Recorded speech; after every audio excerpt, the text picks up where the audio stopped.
Hello everyone, how are you. तो कैसे हैं आप सब। तो स्टार्ट करते एक नया टॉपिक, रूरल एंटरप्रेन्योरशिप। जो लोग गांव में रहते होंगे तो इस चीज को रिलेट कर सकते हैं। रूरल का मतलब क्या होता है, विलेजेस, गांव जो होते हैं।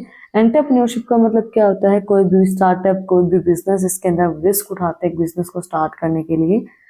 तो रूरल एरिया के अंदर, गांव के अंदर एक बिजनेस को स्टार्ट करना नई टेक्नोलॉजी, नए प्रोडक्ट्स के साथ।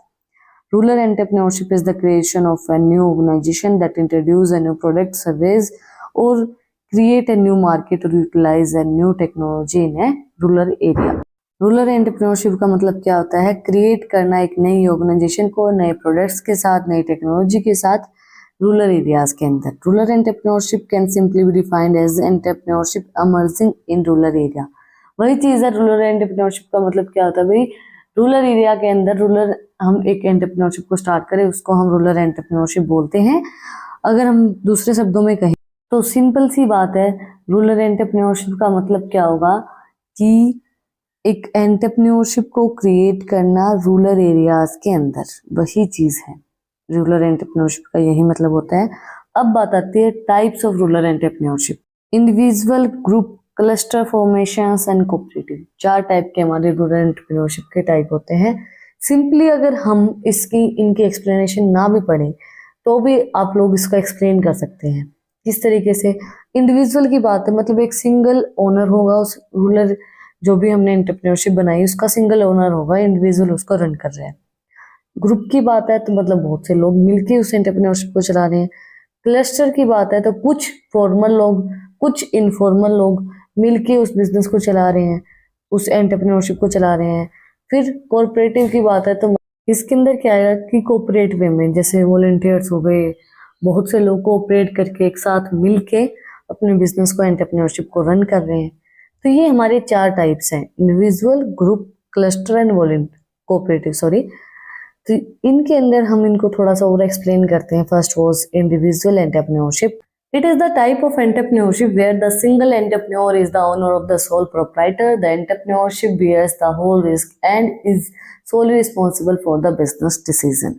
देखो इसके अंदर, जैसे मैंने आपको बताया था कि इसके अंदर एक सिंगल हमारा जो एंटरप्रेन्योर होता है वही सारे बिजनेस को रन करता है, जिसको हम सोल प्रोप्राइटर भी बोलते हैं। और ये सारे जो रिस्क होता है वो खुद ही बियर करता है। सारे जो बिजनेस डिसीजंस होते हैं वो खुद एक इंडिविजुअल बंदा ही लेता है, उसी को हम इंडिविजुअल एंटरप्रेन्योरशिप कहते हैं। Next was group entrepreneurship. It is mainly classified into 3 types. Group entrepreneurship को हम 3 टाइप्स के अंदर क्लासिफाई करते हैं, प्राइवेट, पब्लिक एंड पार्टनरशिप। या तो प्राइवेट हम सेक्टर के अंदर काम करें, प्राइवेट एंटरप्रेन्योरशिप बना रहे हैं, या पब्लिकली है, या फिर पार्टनरशिप के साथ चल रही है। तो फर्स्ट है हमारा private limited company. In this case, minimum 2 members are required and maximum are 50. The financial capital is divided into shares and shares are not sold to the general public. Therefore, such companies are generally small in size and are owned by the families. Liability of the shareholders is limited in such companies. इसके अंदर क्या होता है कि हमारे 2 member तो होना जरूरी है, रिक्वायर्ड है, उसके ऊपर हम 50 तक हो सकते हैं। इसके बाद क्या होता है कि इसके जो शेयर्स हैं उनको हम जनरल पब्लिक के अंदर डिस्ट्रीब्यूट नहीं कर सकते, क्योंकि प्राइवेट लिमिटेड कंपनी होती है, इसलिए जो इनका साइज होता है कंपनीज का, ये बहुत छोटा होता है, और इनकी जो लायबिलिटीज होती हैं वो भी लिमिटेड लायबिलिटीज ही होती है। नेक्स्ट है public limited companies. In such companies minimum 7 members are required and there is no maximum limit. Being a public limited, it can raise money from the general public. There is a separation between the control and ownership. Shareholders are the owners, but they do not take active participant in the running of the business. The control of the business is in hands of the board of director. इसके अंदर क्या है कि भाई 7 members हमें minimum required होते हैं, 7 तो होने ही चाहिए, उसके ऊपर कोई लिमिट नहीं है। जैसे कि प्राइवेट सेक्टर के अंदर है 50 की, उस तरीके से पब्लिक के अंदर लिमिट कोई नहीं है। शेयर होल्डर्स जो होते हैं वो ओनर होते हैं, बट वो पार्टिसिपेंट नहीं कर सकते हैं रनिंग बिजनेस के अंदर। जो कंट्रोल होता है सारा बिजनेस का वो बोर्ड ऑफ डायरेक्टर के हाथ में ही होता है। Third was partnership. In this case there is no individual owner and the business is handled by the partners. Maximum 20 for the partnership. Mutual trust is must and all partners should complement each other with the common goal and objective. Partnership companies are easier to form and provide larger resources, but it has a unlimited liabilities on the partners. इसके अंदर क्या है कि no कोई भी individual owner तो हो ही नहीं सकता, क्योंकि पार्टनरशिप की बात आ गई, सिंपल सी बात है भाई, पार्टनर ही है तो दो तो होंगे ही होंगे, इंडिविजुअल तो ओनर होगा ही नहीं। मैक्सिमम इसके अंदर 20 है हमारे। और दूसरी चीज क्या है कि जो पार्टनर्स होते हैं उनके बीच में म्यूचुअल ट्रस्ट होना चाहिए, एक दूसरे पे वो विश्वास करें, क्योंकि विश्वास के ऊपर ही पार्टनरशिप कोई भी रिलेशनशिप चलती है।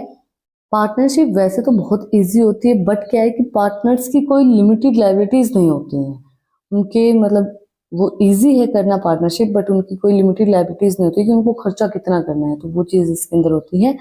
Cluster formation, it is a formal and informal group of people to achieve common objective. ये ग्रुप होता है फॉर्मल और इनफॉर्मल पीपल का एक ऑब्जेक्टिव को अचीव करने के लिए। फर्स्ट है हमारा NGO, VO, SG, SHG and CBO. ये हमारे कुछ ग्रुप्स हैं जो अपने कॉमन ऑब्जेक्टिव के लिए काम करते हैं, और फॉर्मल और इनफॉर्मल लोगों के ग्रुप होते हैं। फर्स्ट हमारा NGO, non government organisation. These are the non-profit organizations sponsored or formed by the government and are registered under the Society Registration Act 1860. A minimum 7 peoples are grouped together for the social economical growth of the people. These are the formal organization and usually receive funds from the government. Non government organisation ये होती हैं, ये non profit organisations भी हम इनको बोल सकते हैं, मतलब कि ये प्रॉफिट के लिए काम नहीं करती हैं। एनजीओस किस लिए काम करते हैं, वो प्रॉफिट नहीं कमाती है, ये स्पॉन्सर की जाती है गवर्नमेंट के थ्रू, गवर्नमेंट इनको स्पॉन्सर करती है कि आप ये चीजें कीजिए। इनके अंदर कम से कम 7-8 लोग मिलके अपना काम स्टार्ट करते हैं इकोनॉमिक ग्रोथ के लिए, और ये लोग बहुत सी हेल्प करते हैं लोगों की। गवर्नमेंट इनको फंड प्रोवाइड करवाती है कि भाई आप इस चीज को काम कर सकते हैं, और ये हमारा रजिस्टर होता है 1860 एक्ट के अकॉर्डिंगली, जो हमारा सोसाइटी एक्ट है उसके अकॉर्डिंगली। नेक्स्ट है volunteer organisation. These are the organisation generally intended by the individual to survey the society and for the social economic development of the people. These organizations may or may not be registered under any act. Such organizations are generally sponsored by the NGOs or the government. ये जो organisations होती हैं voluntary organisation, ये volunteers जैसे नहीं होते, जैसे हम कई मंदिर वगैरह में जाते हैं, कहीं भी जाते हैं तो वॉलंटियर्स होते हैं, वो ये भी स्पॉन्सर एनजीओज या गवर्नमेंट के थ्रू ही किए जाते हैं, सोशल सोसाइटी के वेलफेयर के लिए। सोशल इंडिविजुअल भी ये चीज कर सकते हैं, सर्वे कर सकते हैं, इकोनॉमिक ग्रोथ के लिए, इकोनॉमिक डेवलपमेंट के लिए लोग काम करते हैं। नेक्स्ट है SHG, self help group. These groups are mainly constant of 10 to 50 peoples and are formed with the objective to mutually help each other. These groups are sponsored by the NGOs and VOs and sometimes are the government for the social economic development of the backward peoples. It is an informal organization. ये एक informal organisation होती है जिसके अंदर self help group, मतलब जैसे कुछ लोगों को ये नहीं होता है कि भाई हमें तो मदद करनी है, मदद करने से मतलब हमें ये किसी एक्ट के अंदर रजिस्टर नहीं होते हैं, बट क्या होता है 20-25 लोगों का, 10-15 लोगों का ग्रुप होता है जो लोगों की हेल्प करता है। ये एनजीओज और वीओज के थ्रू ही स्पॉन्सर किए जाते हैं, अगर नहीं किए जाते तो खुद से भी हेल्प करने की सोचते हैं। कई बार इनको गवर्नमेंट भी स्पॉन्सर कर देती है डेवलपमेंट के लिए, इकोनॉमिक डेवलपमेंट के लिए। नेक्स्ट है हमारा CBOs, communities based organization. These are informal in nature and are formed with the objective of enhance the bringing power of community. People from the common livings are or form the common communities come together with the common objective and upliftment of the communities. जैसे community होती है ना, अलग अलग communities के लोग होते हैं, तो वो एक जैसे कोई भी किसी चीज के बारे में उनको विद्रोह करना है तो एक कम्युनिटी बना लेते हैं कि भाई हम जाट हैं, थोड़े मतलब 4-5 साल पहले जाट आरक्षण हुआ था, तो उन्होंने अपनी एक कम्युनिटी बना दी कि भाई हमें तो आरक्षण चाहिए, हमें तो ये चाहिए वो चाहिए। तो इस तरीके से ये कम्युनिटी बेस्ड होते हैं, एक ऑब्जेक्टिव के लिए साथ मिलके काम करते हैं अपने ऑब्जेक्टिव को अचीव करने के लिए। लास्ट बट नॉट लीस्ट हमारा corporative. According to the international cooperative alliance, a cooperative is an autonomous association of persons united voluntarily to meet their economic, social and cultural needs and aspirations through the jointly owned and democratically controlled enterprises. Cooperative का मतलब क्या होता है कि एक association, एक unit, एक volunteers हमें लगा सकते हैं जो इकोनॉमिक, सोशल, कल्चरल नीड्स को फुलफिल करने के लिए एक साथ इकट्ठे होते हैं, कोऑपरेट के अंदर काम करते हैं। मतलब देखो, अब कोई आपको समस्या है तो आप क्या करेंगे, लोगों को इकट्ठा करेंगे, फिर उस समस्या को सोल्व करने की कोशिश करेंगे। तो उसी तरीके से कोऑपरेटिव होता है इकोनॉमिक ग्रोथ के लिए, सोसाइटी के लिए, कल्चर के लिए। आप इकट्ठा होके अपने ऑब्जेक्टिव के लिए काम करते हैं, एक कंट्रोल करते हैं कि इंटरप्राइजेस को सेटअप करते हैं कि भाई हम कोऑपरेटिव इंटरप्राइजेस है और हम काम करते हैं लोगों की हेल्प करने के लिए। कोई भी इशू है सोसाइटी के लिए, कल्चर के लिए, इकोनॉमिक ग्रोथ के लिए, वो सब हम सॉल्व करते हैं।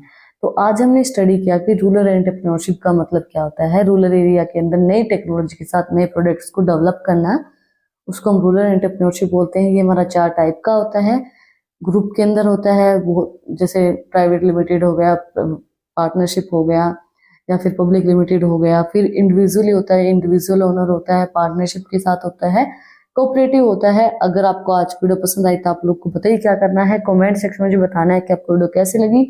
कोई भी डाउट है तो वो भी आप लोग कमेंट सेक्शन में मुझसे पूछ सकते हैं। और अगर आपको इन टॉपिक्स की पीडीएफ चाहिए तो टेलीग्राम चैनल का लिंक भी डिस्क्रिप्शन में है, वहां पर जाके आप मुझे सब्सक्राइब कर सकते हैं। और भी इंटरेस्टिंग रील्स को देखने के लिए इंस्टाग्राम चैनल का लिंक भी डिस्क्रिप्शन में है, वहां पर जाके आप मुझे फॉलो कर सकते हैं। फिर मिलते हैं एक नए वीडियो के साथ, एक नए टॉपिक के साथ। Like, share and subscribe. Thank you for watching my video and enjoy your life.